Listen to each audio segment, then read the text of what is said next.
this video, I will compare CoinDCX, WazirX, and Coinswitch to help you decide which Indian crypto exchange is the best one for you.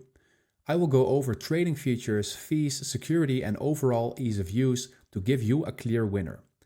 So let's start off with the trading and features.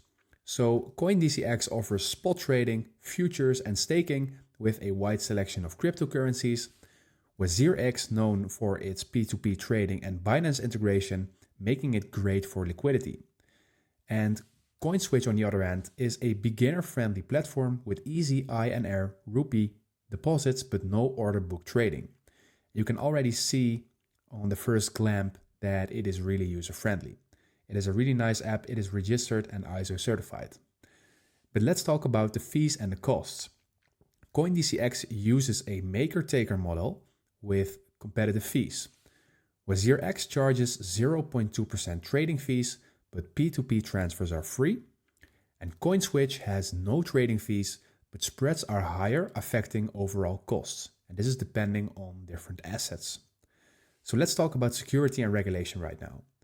CoinDCX and WazirX follow strict KYC and bank-level security measures, and Coinswitch is known for its simplicity, but lacks advanced security features like cold storage.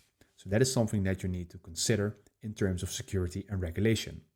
CoinDCX and WazirX follow stricter rules and therefore have stricter and better security regulations. And let's make a final verdict. The best for active traders and futures, I would say CoinDCX is the best one for you. And the best for P2P trading and Binance integration, that is WazirX.